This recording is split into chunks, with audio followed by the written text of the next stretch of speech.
Prague, a city of over 1,000 years of history, once the capital of the Holy Roman Empire, now one of the most visited cities in all of Europe.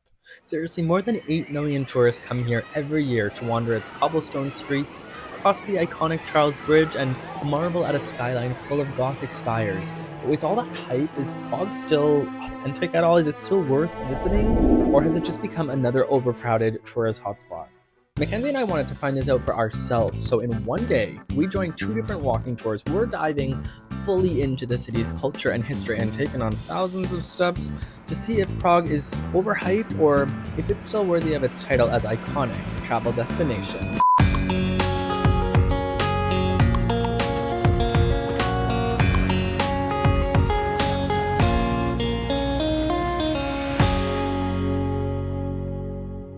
Hello, we've made it to Prague in the Czech Republic. I'm so excited to be here. We were talking about how we've heard lots of people talk about how this is like their favorite city. They keep coming back to it. They can't get enough. And on the flip side, we've heard lots of people say that it's like a city they didn't really like or vibe with or connect with. So it's cool to be here and be like starting to make an opinion for ourselves and see which side of that coin we fall on for sure. So I'm excited to be here. We're here in Prague's Old Town. These streets date back to the 12th century, when merchants and traders from all across Europe gathered here, leaving behind this mix of Gothic, Baroque, and Renaissance architecture styles here today.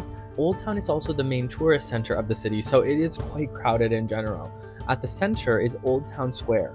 This place has witnessed coronations, uprisings, and literally centuries of daily life. It's surrounded by colorful facades and twin spires the city skyline is known for, but what most people know about the Old Town Square is the Astronomical Clock. First installed in 1410, it's the oldest working clock of its kind in the whole world. Not only does it tell the time, but it also shows the position of the sun, the moon, and the zodiac. Every hour, tourists gather to, and I mean a lot of tourists gather to watch its moving figures. I must admit, it does feel a little strange to stand here with hundreds of people in silence, just like waiting for the clock to go off.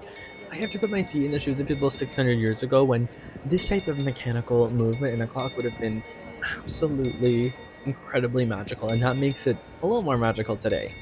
From here, our walking tour winds toward the Vltava River, where Prague's most famous landmark stretches across the water, the Charles Bridge. Built in the 14th century under King Charles IV, this bridge has survived floods, battles, and a lot of time, honestly. Today it's lined with 30 statues of saints, artists, and heroes, making the way across the river kind of like an open-air gallery of Czech history. Although it's often packed with tourists and street performers, it definitely was the day we were there. Even still, there is this magic and this buzzing energy when you're looking out at the skyline with everyone. You really realize how much history has passed along these very stones. Speaking of history, we finished at the John Lennon Wall. This is a living, breathing art mural. It was created in 1980 as a tribute to John Lennon and also as a political protest against the then communist regime of Czechoslovakia. And with our short break between tours, we had to grab a quick bite. I was very impressed with the beer tally system. This is a good way to keep track, in case you've had enough that you don't remember how many you've had. We just did a walking tour this morning. As we've mentioned before, a walking tour is like our favorite thing to do when we first arrive. One, it gives you like an overview of a bunch of different areas, so you can kind of be like, ooh, I really vibed with that area, I want to come back. And it also usually gives you like a guide of recommendations, like food, bars, and stuff. And if they don't give it to you, you can ask the guide. So that's also usually a good start. We were talking about how a guide can totally change your perspective of a city or really like start the trip and on a good foot. That. Yeah. Yes. So we went with 100 Spires walking tours in Prague, and our guide David, shout out, was David. Incredible. Yes, that's how you say it in Czech. David. Was absolutely phenomenal, incredible. So much so that halfway through the tour, we booked another tour with him the next day. He's like, I'm doing one this afternoon, and we're like, we will be jumping on that. Yeah, he was just so funny and so entertaining. He also was such an interesting person. He's like lived all over the world, traveled tons, which obviously appeals to us. And he also is a huge runner, both marathons, and he runs ultra marathons, which we're like into right now. not doing, but like watching people do. Shout out to Nate who ran the Leadville 100. Love that. Yeah. Where I've been on some walking tours where just whatever, take it or leave it. Not a lesser opinion of the city, but then I have to find the parts I like, where a good guide can be the part I like, you know? And it can really set you up for like a really good perspective of the city, which makes or breaks your time there. Like you don't have unlimited time in a place. So if you get a really good sense of the people and the culture and then get some good recommendations and you are connecting with those things, it really can like lead you to have an amazing rest of the time there. Or likewise, if you are not like super vibing with a place, you can get more insight into like parts you may like or places you may want to check out or things you may want to do while you're there. Basically what we're saying is, do you like walking tours?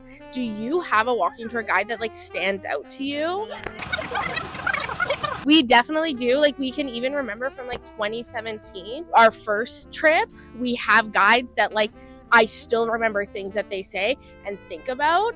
And I think this guide is going to be one of those for me. He's one for the books, for sure. Like one of my faves so far this trip this summer. One of my favorite tour guides I've ever had, which is so fun to connect with. So we'll see. Maybe he'll drop it all on this second tour. We'll check We're back. testing him again. I have full faith after this morning, but we'll let you know how it goes. The legs are starting to feel it a little bit, but it is just so cool to dive into this city and explore so much of it in one day.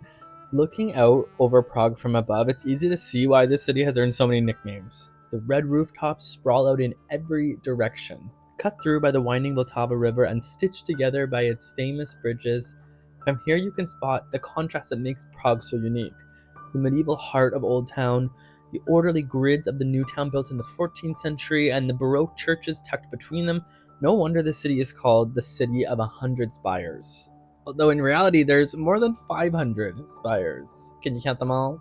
But towering above it all is the Prague Castle, the largest ancient castle complex in the world. It literally holds a record, covering almost 70,000 square meters.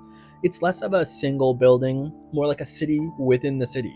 Construction began in the 9th century, and over the centuries it has been rebuilt in Romanesque, Gothic, and Baroque styles, each ruler leaving a little bit of their mark. They wanted to make sure people knew they were there. And at the very center stands St. Vitus Cathedral, with its soaring Gothic spires that dominate Prague's skyline. Inside, Czech kings and emperors were crowned, and many are buried here as well. The scope and scale of this building is just so incredible in person. The detail and intricate art along the sides is so beautiful.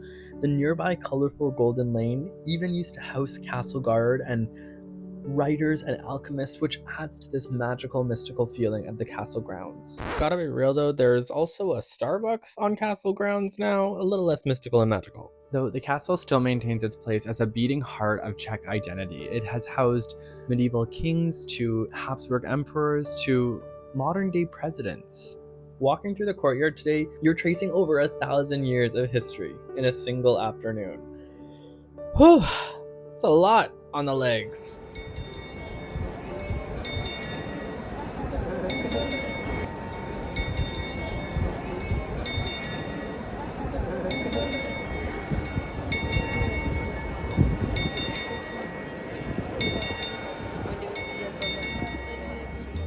All right, we're just heading home.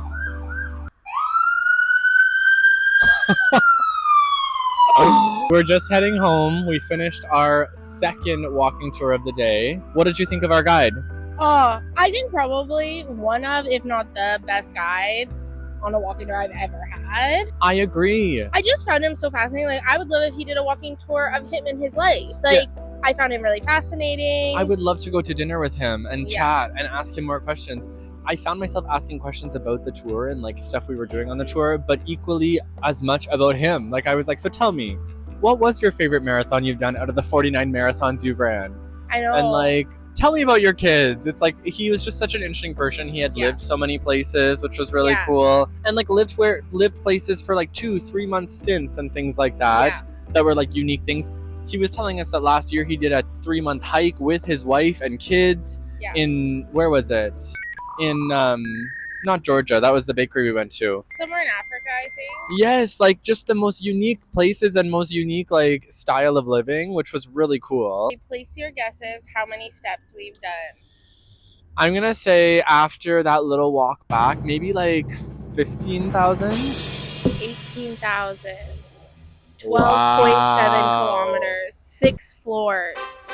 Okay, okay. I also had a realization today that like maybe I should get into running more. Maybe I should get into working towards a marathon, towards an ultra marathon. I know. And then classic today, Jonathan. We've been watching a couple like ultra marathon documentaries lately, and Jonathan's like, "Oh my god, that'd be so fun! It'd be great to do." And Jonathan does love to run; he just doesn't do it very often. I'm like, he goes I need through running stints, and he's like, "I should run an ultra marathon." And I'm like, "How about we start with a 10K?" You know? I was gonna say. Then after all that today, we walked just over 10K. I'm like, okay, well today was the start of the training. We So go up from ran here. all that. Woo! That would be intense. I could totally do it. Like I could do it, but that I need to train up for that. I mean, this is totally a tangent, but I will. Maybe next week will be a training vlog. You never know. You never know. But anyways, this is a long tangent. Anyways, David was great. He was incredible. And we just like thought a lot about Prague again. It is a huge city, and I think it's one of those ones we've heard a lot of mixed opinions about. Is Prague great? Is it not?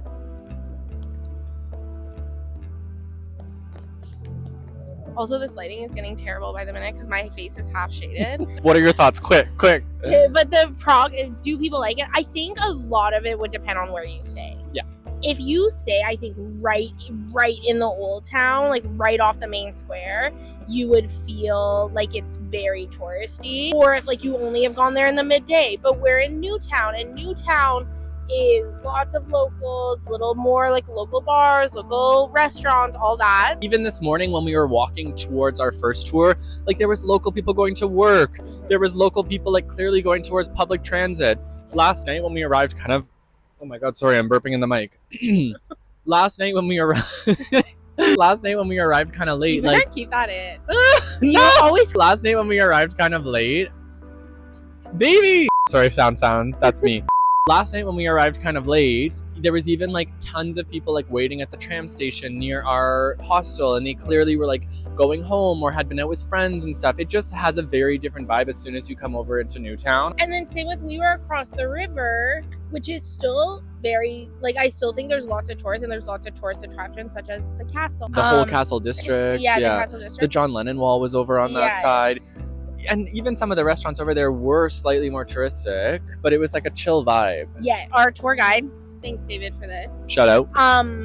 Gave a good one of like, look at the beer price. If the beer is more than like €3, you're in a tourist place. A little bit cheaper than what the beer is in your country, so you think it's a good deal. Yeah. No, they have cheap beer here. Yeah. But if it's more than €3, you're in a tourist trap. If it's less than €3, you're in the clear. So I think Prague, if you stay in the wrong area, it might not be for you, but it's a big city. You know, like there's something for everyone. The architecture is incredible. Yeah. I think one of the most wow architecture city I've ever been to. That's saying something. We just came from Vienna, which I think a lot of people feel. And not even just in the main center Old Town. Like we were talking with our guide today on the first tour, shout out to David again, how it's interesting, and it really kind of put an interesting perspective for me at least, that like the Old Town and the New Town are what they sound like, but the New Town is like post 1300 and the Old Town is pre 1300. So like the New Town still has that incredible historic varied style of architecture that you kind of like expect to see in the Old Town. It is just a little bit newer than the Old Town. That's why it's called that. So like facts with Jonathan. Old Town is old. New Town is newer than old. What I'm trying to say is it's like sometimes you have a bit of a different perspective that the New Town is going to like lose all the character, lose all that historic and cultural value, and it's just going to be it is 100%. Some cities it's more like that, but here I don't feel that at all. Like it's almost hard to distinguish, and as you like trickle into the New Town, it changes a little bit. The lighting is getting more horrendous by the second. I think that's pretty much all I wanted to say. Oh. Is that all you wanted to say? Yeah, we'll see what we get. We have no plan for tomorrow. We're gonna go try absinthe tonight, so we'll take you along with that.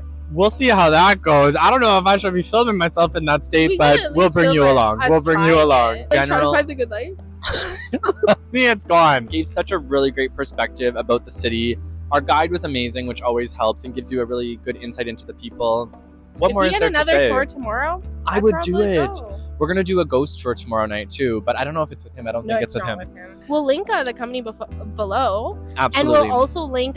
David has a Facebook page. Yeah, and he was so friendly. And he puts his running stuff on there. Yes. He runs long. He Just ran such a cool person. during the Olympics, like the London Olympics. He ran from Prague to London. Yeah.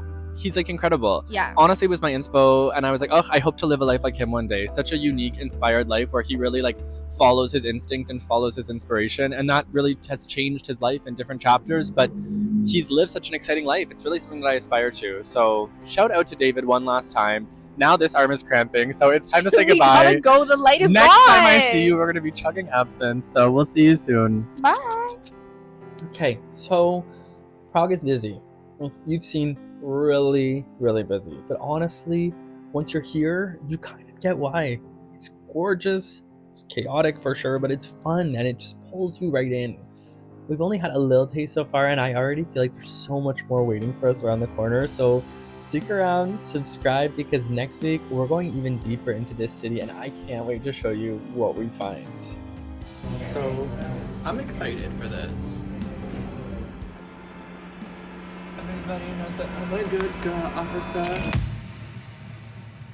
Hello. All right, we made it to Prague. I guess 6 minutes in, Jonathan's arm's falling. Our mic's really Oh yeah. I Falling. realize I look up and I'm like this.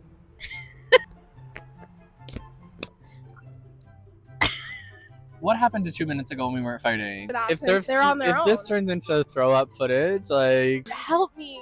oh, it's being recorded as well.